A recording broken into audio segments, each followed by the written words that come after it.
Yo, what's up mga kalapatids? Welcome back to another video. So ngayon kakagising lang natin. So bali second lap na lang race natin sa dalawang club. Pero bago dyan meron bad news. Dahil yung club is yung dalawang club is na stranded. Parehas na distance din yung babatuhan nila. So nasa Balod Masbate. So ganun pa rin. At meron pa din tayong isang bad news. Bali yung kalapating inakay natin na pula na banded ng Sambuang guys na wala. So yung anak nila dalawa. So sayang kasi ilang beses na tinapo ko yung mga itlog nila dahil hindi ko na sana papisahin. Tapos yun, setter yun.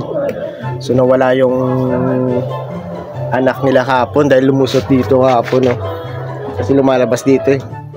So ayun, baka nag-overfly dahil lang wala tayo dito, hindi nakaligo. Mainit yung katawan ng kalapati at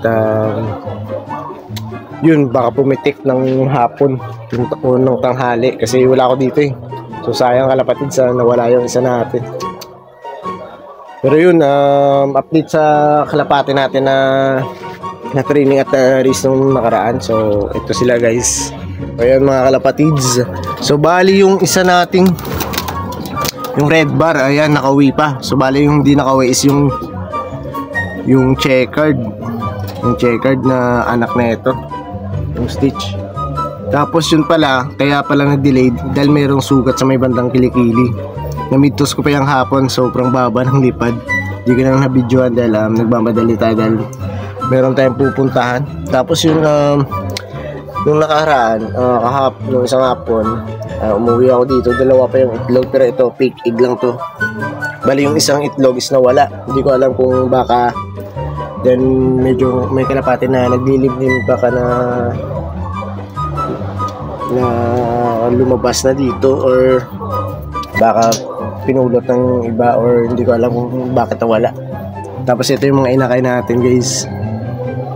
So ito anak to yun ng dalawang checkered yung nandun pa. Tapos dito yan anak yan nilang dalawa yan, so yan nagbumulting. So sayang kasi anak yun ni survivor yung nawala. Nag-checkered sana yun. Tapos dito update sa kanila.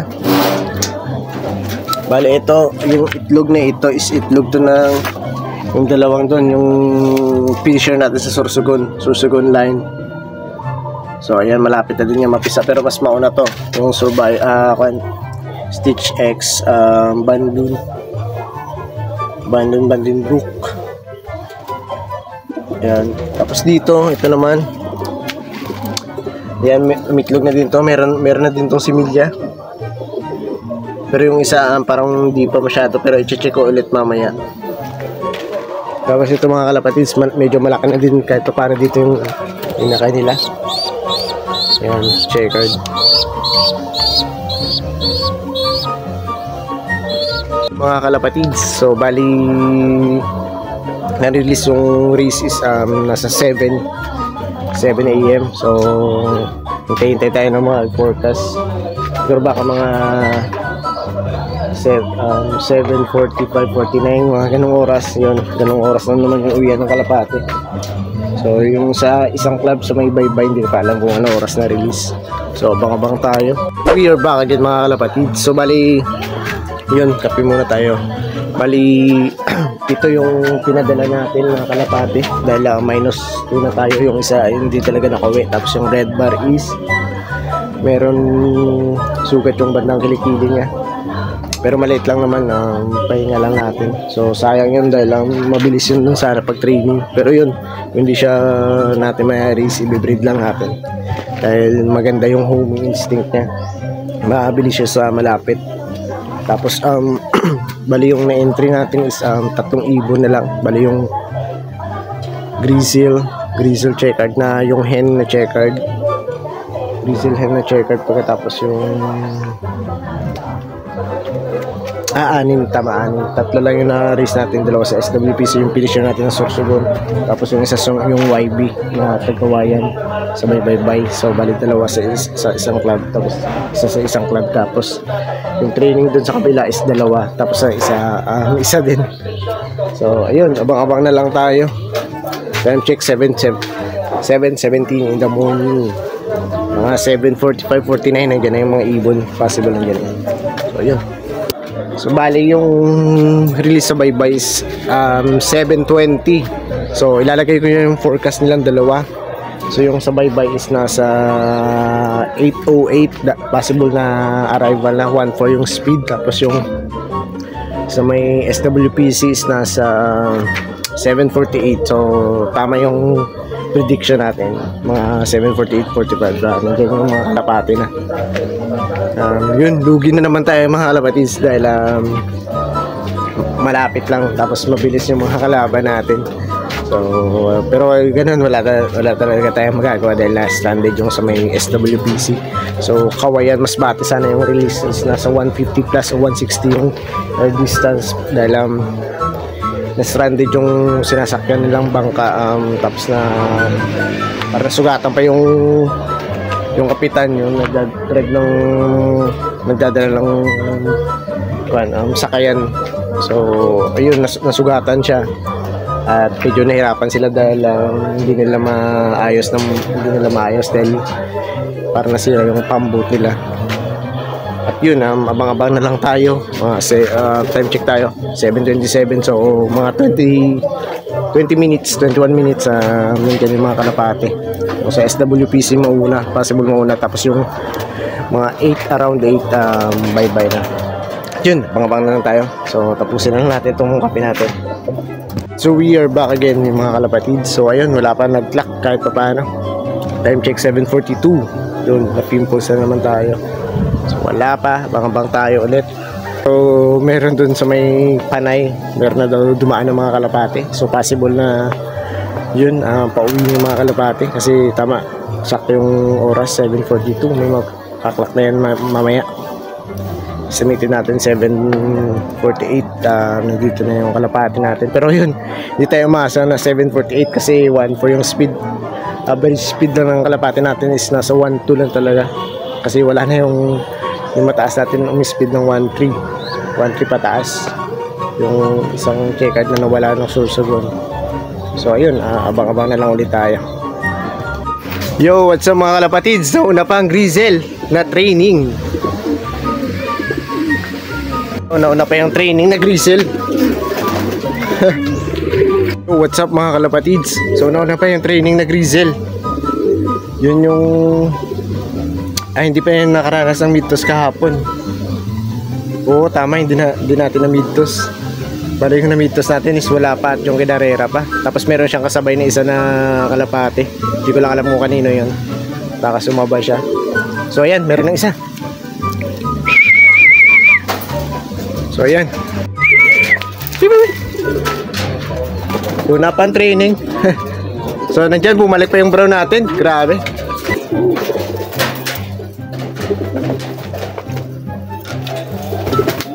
So ayan, nawala siya kapon pero bumalik pa. Na-race natin. Sokla ko muna mga kalapatids. Mga kalapatids, bumisyo pa yung IP dyan. Nag-offline pa. Bad trip. Na-delay pa tayo ng mga 2 minutes siguro. Sayang. So ayan, picture muna natin showbird. Nandiyan na yung isa natin training. So ayan natin siya again.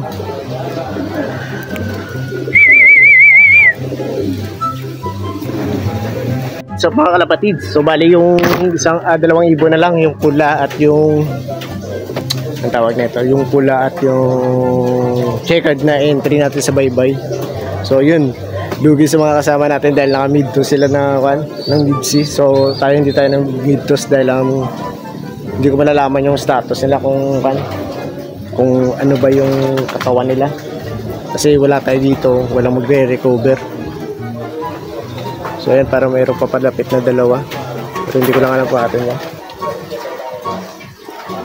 Bali dalawa na lang at yung isa i-clack na lang natin pag dumating.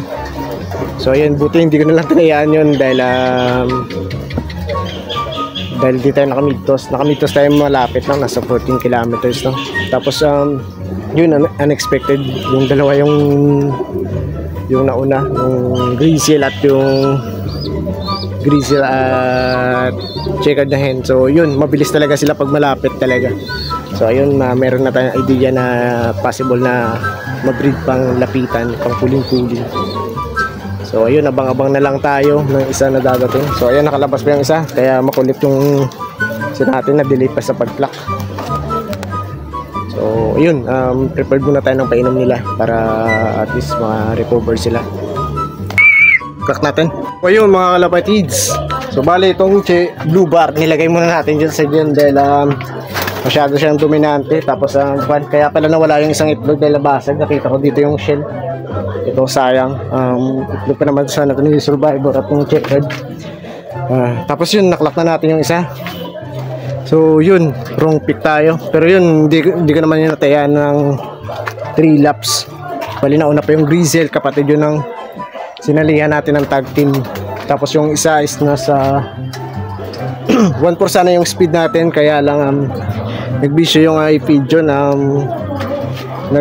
Bigla siya nag-offline, so hindi ako makasend. Bali 2 minutes din yung nasayang ko na pag-clacking sa kanya.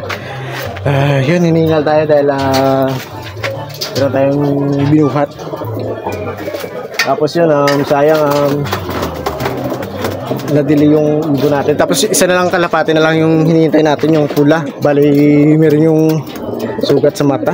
So yun, tinos na lang natin dahil para hindi mahuli sa training. Yun, siguro hanggang dito na lang video natin. Yun, medyo disappointing ng konti dahil yun, na-delay tayo kasi yung bibilis ng kalapatis nasa 1.5 yung pinakamataas eh. Hindi ko lang alam kung UBYB, hindi ko na-check ulit. Pagkatapos yung training natin bilis, pero baka sa sunod i-training natin. Tapos yung isa nasa 1.2 yung sa baybay natin, so 1.3 yung dalawa. So ayan yung na-entry natin, yung pinaya natin dahil siya parati yung nauna. Pero sabay lang sila ng white feather.